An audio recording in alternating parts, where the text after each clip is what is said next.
Who's the MC? Ready to go? Yep. Okay.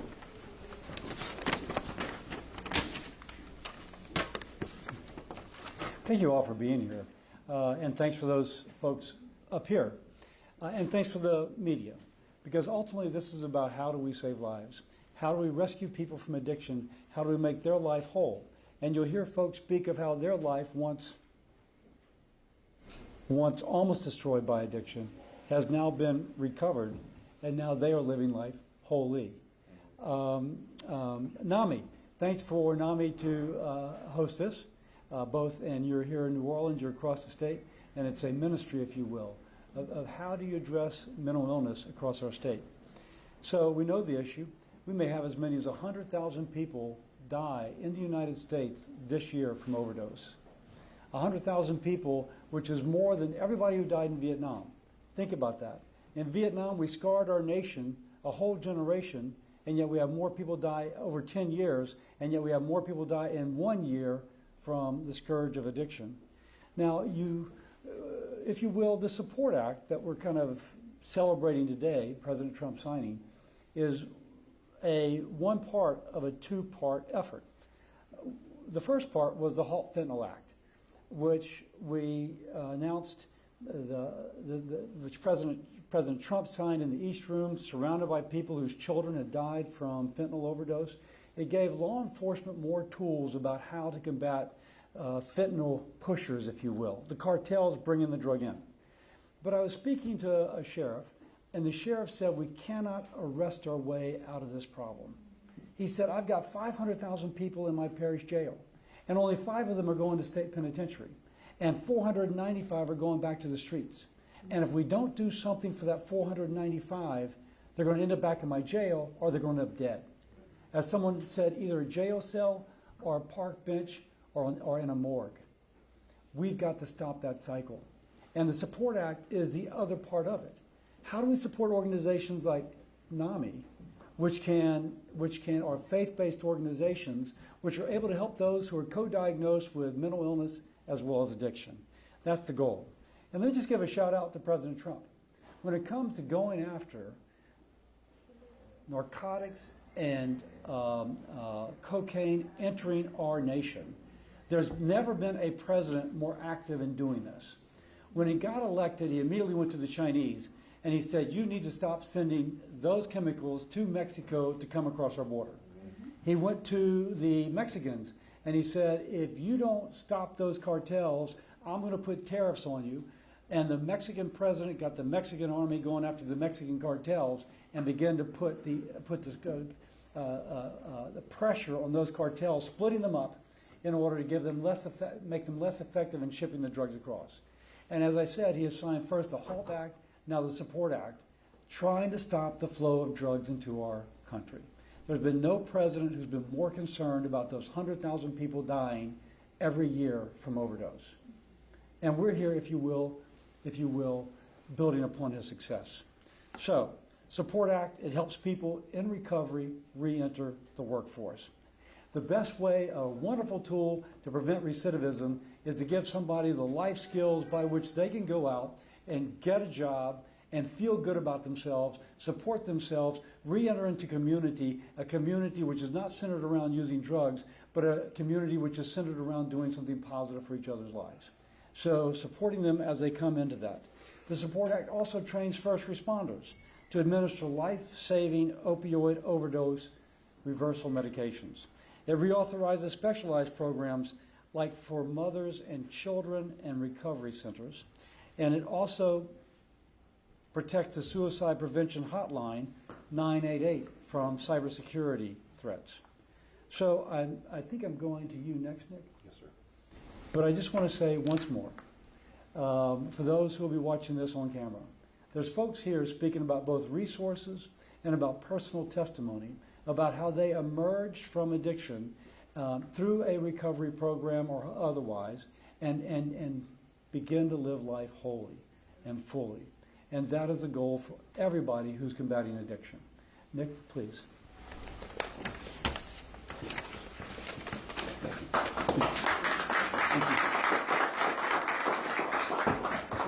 Try to get this podium up and start sinking on you.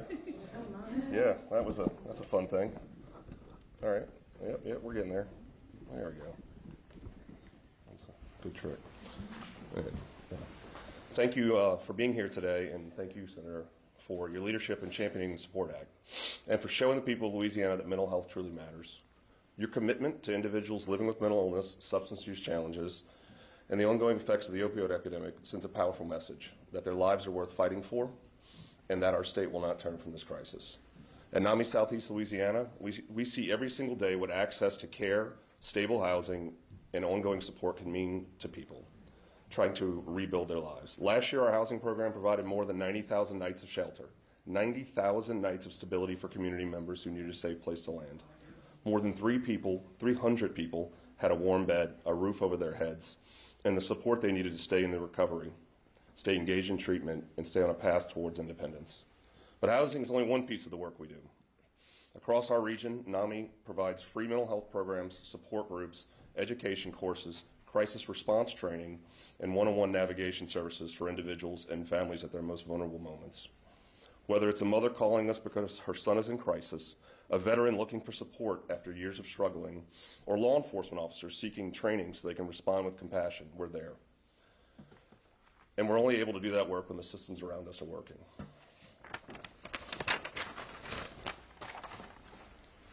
I'm almost there. These numbers and programs represent real people, mothers, fathers, sons, daughters of people who deserve safety, dignity, and hope. And that is exactly what the SUPPORT Act strengthens. It expands access to treatment, builds up our behavioral health workforce, supports long-term recovery, and ensures that families affected by addiction have somewhere to turn before a crisis becomes a tragedy. For us, this legislation is not abstract policy. It will directly shape the lives of the people we serve every single day. It will help close dangerous gaps in care. It will ensure that individuals can access treatment when they need it, not weeks or months later. It will support community-based services that keep people housed, connected, engaged, and alive. We are deeply grateful for your work on this legislation, Senator, and for recognizing that mental health and addiction are not issues, very festive, are not issues that belong in the shadows. They're community issues that demand understanding, compassion, resources, and long-term commitment. NAMI Southeast Louisiana is proud to stand with you today. We look forward to seeing the SUPPORT Act put into action and to continuing our mission so that everyone in our community can find the stability, treatment, and support necessary to live with dignity and hope. Thank you.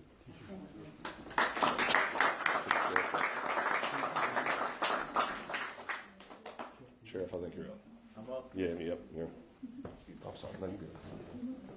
I don't think there's any secret that the United States. I'm sorry.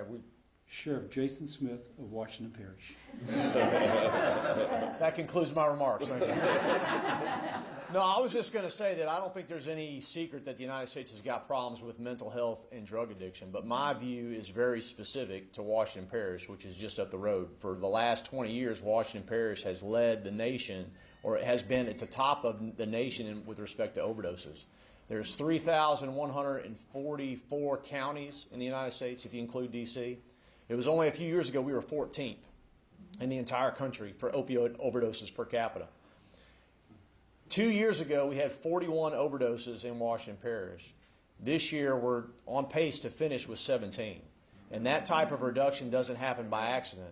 I think part of the credit really needs to go to Senator Cassidy for making this one of the focuses. It's going to benefit the entire country, but again, selfishly, I'm interested in the benefit at the very local level. And I want to thank NAMI for the work that they're doing as well. You know, Nick talked about the benefit in terms of training, and I know Sheriff Lopinto's got some representation here with his crisis intervention team. But really, the thing we don't talk about is the support that NAMI provides to first responders and law enforcement to deal with the vicarious trauma that they suffer by dealing with these situations all the time. I know we're here to talk about the SUPPORT Act, but from a law enforcement perspective, the Halt Fentanyl Act has really helped to drive down the numbers of overdoses and give people a second chance to get out of the throes of addiction. And I really want to thank Senator Cassidy for allowing us to be here today, for the work that he's doing to benefit the entire country, but specifically here in Louisiana. And I want to thank NAMI for the work that they're doing. Thank you. I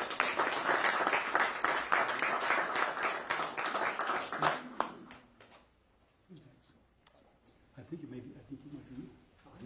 Come on. It is now. Good morning. My name is Tanja Miles. I'm the CEO of Set Free Indeed Ministry in Baton Rouge, Louisiana, and also senior advisor for the Huntsman Family Foundation. We go way back, over 20-something years, when we were blessed to open the first licensed faith-based treatment center in the country, and the first of its kind in the state, and you were there. You were there when I needed help on so many different levels because you understood that addiction does not discriminate from the curbside to the country club. And you're not new to this, you're true to this. So I'm not surprised that this is something that you're doing, and I'm grateful to you for that. I always have been, always will. People don't know the countless hours that you answer your phone. I know for me when I need help helping others. And I just want to say thank you, because this is what hope look like. This is what hopes look like. Faith without works is dead, and you do the work. And I just want to say thank you. I know this work way too personal. I am a military veteran, military police. My husband and I, we are licensed ordained ministers, which are street pastors. When we go out into the street and the highways and byways and we push hope. Like I said, we opened up the first licensed faith-based treatment center many, many years ago. We sold it. It is still now in existence. I am a 3-time suicide attempt survivor. I have PTSD and anxiety. I have been in a mental hospital 3 years. I have been in recovery for over 36 years, and I wake up every day to push hope. Amen. I'm grateful that I work with 14 amazing people who are peer support specialists, where every day in East Baton Rouge Parish, if there's a drug overdose, we go out with law enforcement. And we're there to say there is hope. And see, we can go out pushing hope all day, but hope without support means nothing. And that's why I'm so excited about this legislation, because I know it's going to save lives. My mom was a functioning alcoholic. My dad was an alcoholic. My sister died because of addiction, smoking. And my brother had an alcohol problem. It was 5 of us. Now it's only 2. And they're in heaven because it was drug-related. Now, all of them had clean time before they left. But what addiction did to their bodies, it left a hole in my heart. And so that's why I wake up every day motivated to let people know that addiction is real, but so is recovery. And as we celebrate this Christmas holiday, we know that this holiday is about hope. And so is this bill. It's about support. Because we can go out and we can tell people about our stories, we can tell them about addiction and what fentanyl is doing to our community and country. But without support, without resources, without treatment, without having places where people can go, without having transportation, those things don't work. So this bill is the real deal. And it's hope needed like never before, because if there's anybody out there struggling, yes, they can call 988, but 988 has to be attached to resources, and we are. But this helps even more in the fight. And I just want to say thank you. Thank you to President Trump for signing this bill. And I just want people who are out there who are struggling to let you know you are not the only one. There is hope. Again, we talk about hope during this holiday season, and this bill is going to be the gift that keeps on giving. Amen. Hope every day. And that's what it's all about. And I just want to say again, thank you for being on the forefront. And thank NAMI for what you guys do. And to all you guys who are out there and you're struggling, again, there's hope, help, and healing. And this bill will help you be the best version of yourself. Amen. Thank you, Senator King. Thank you.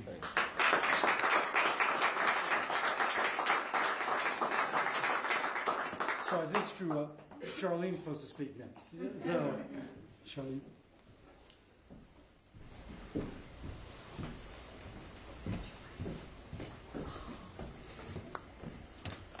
Good morning, everyone. I am a mother who lost a child. Thank you for having me this morning. Our son Brandon died from an accidental overdose of fentanyl on July 12th of 2020. He was 26. Saying those words still feels unreal. No parent should ever have to bury their child. Brandon's story didn't start with illegal drugs. It started with sports, with injuries and with prescription pain medication. When you could no longer play sports, he lost the love for life, basically.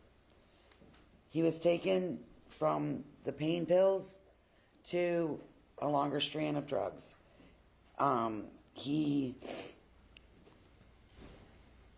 Sorry, y'all. When he followed, what followed later was slowly a heartbreaking for us to watch our child die every day. When finally understood how serious his addiction was, we did everything a parent could possibly do. He was not that child, as people put things about children with addiction.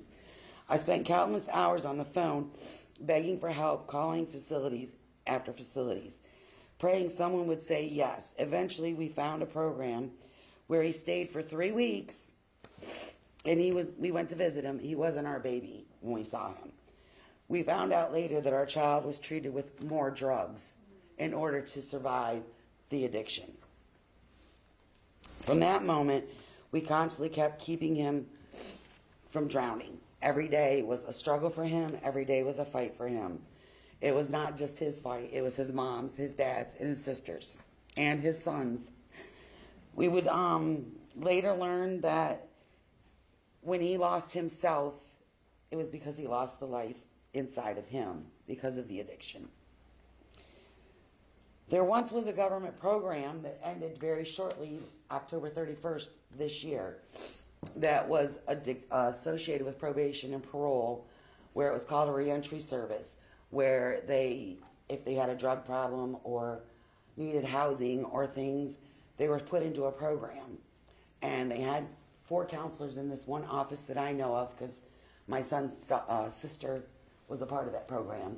It is now 7 offices in this parish of Louisiana have closed. There's no more help for them to reenter. There's no more help for them to get a job. There's no more support for these people.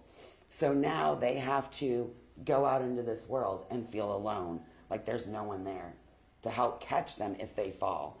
And that's a very sad thing, because as a parent, to know that there's a child out there that doesn't have the will to live anymore, doesn't have the fight, doesn't have the support, it's hard. It's very, very hard. There needs to be more. It's sad to see that program closed, because it not affected just those 5 people in that office. It affected the 35 people that my daughter had in her program. It affected the other counselor who had 25 in her program. So now they're all set to fail. And there's no one there. It's easier to put them in jail, they say, than to help them. And I want to thank you for having me today and to listening to the story and fighting so hard for our children. It means a lot.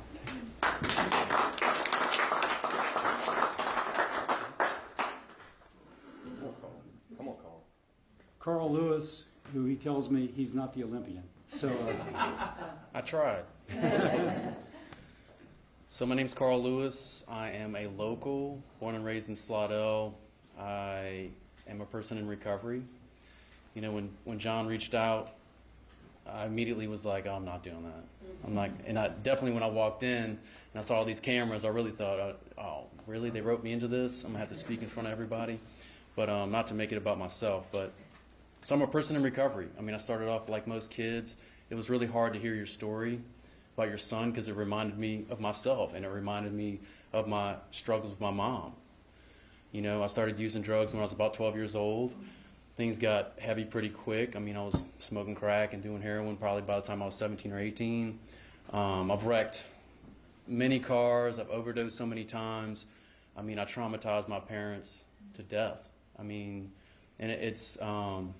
it's really hard to hear stories from parents, to know that I did that to my mom too, and so I'm so grateful for programs like this. I kind of got my start.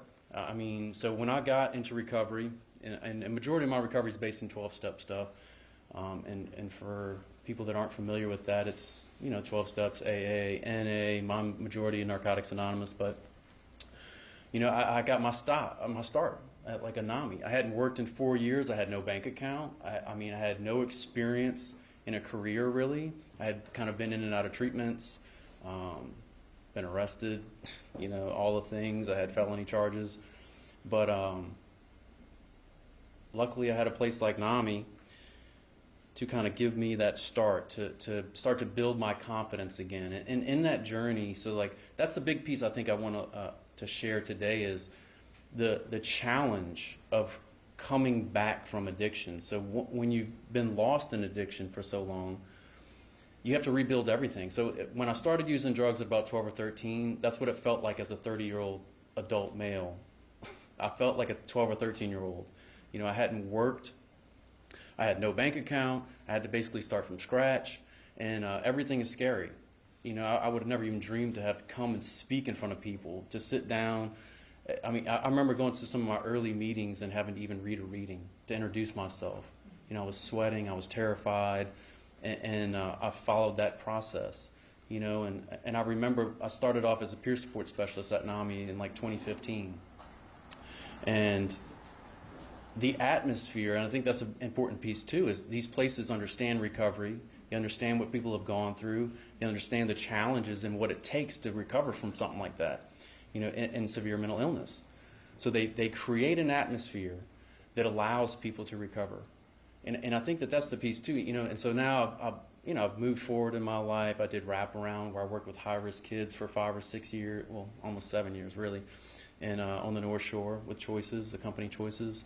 And then now I work for Tulane, you know, and now I work with schizophrenic people suffering from schizophrenia and bipolar with psychotic features. So, and in that, I even a deeper level has been revealed to me, okay, about addiction, because it's often thought of people that suffer from addiction, it is like a moral choice. They just started to do this, but you know what's become abundantly clear to me now is that schizophrenia and addiction have a lot of similarities. It is a severe mental illness. And like it was revealed, 100,000 people died. That is a dramatic number. And it's not just because of the drugs, because once you take the drugs away, you still have mental illness. And I think that that's the part that most people don't understand, and they can't understand why people don't stop using drugs. It's because they're mentally ill. And the more I think people start to realize the severity of the mental illness of addiction, more resources will be poured into it. And I'm so grateful for NAMI, for giving me, I swear, I mean, it was a place where I could rebuild my confidence. It was a place for me to heal. It was a place for me to start to believe in myself again. You know, it was like you were sharing about your son. I broke my arm really bad when I was young in high school. And then, I mean, that was really a big turning point in my life, you know, and I've really lost my path. And I think that the child that was lost, recovery brought me back to that place. You know, it was allowed me to reconnect with the version of myself that I always should have been, you know, and to heal the relationships with my parents. You know, I think it took 8 years for my mom to call me one morning, and she said, you know, I was doing the dishes and I thought of you, and for the first time in 8 years, I wasn't worried that you were dead. Amen. So that's the power of recovery. That's the power of places like this, and I'm so grateful for the support. I mean, I am. It's the first time I think I've really heard it's really coming to light, and I'm sad that it's taken 100,000 people to die every year almost. You know, I think it was 110,000 in 2023. It went down a little bit in 2024, but that's a significant amount of people. You know, so I'm grateful and I'm humbled to be able to share a little bit about my experience, and I'm always open. I mean, if anyone ever wants to talk about recovery and understand that process and what it looks like a little bit more, I'm open. I'm an open book. I'm not hard to find. So thank you all. Thanks, Gordon.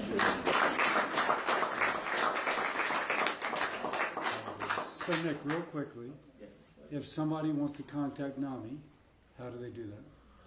Social media communications directors over here. So to reach out to NAMI, obviously we have website, Facebook, phone numbers, NAMISELA.org. We're over all social media. So, And I want to recognize Lily Harvey, who has an organization named after her daughter, who died of an overdose, Millie Matters, and she's with Karen and Stephanie and John, who are representing Monroe, Alexandria, and Winsboro. I think I have it all. Karen, is that?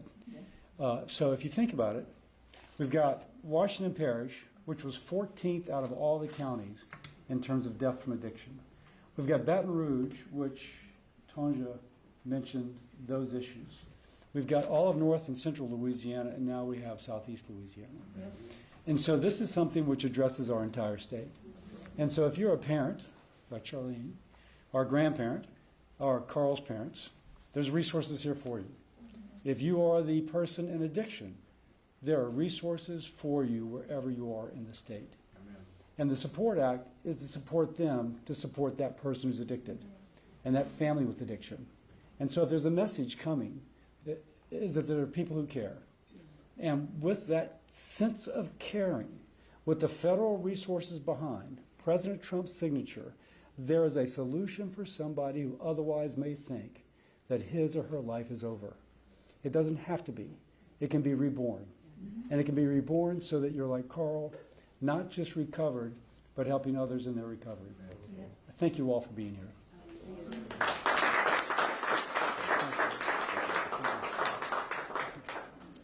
Tanja, you were great. Thank you. Thank you. Thank you. Hey, Sheriff.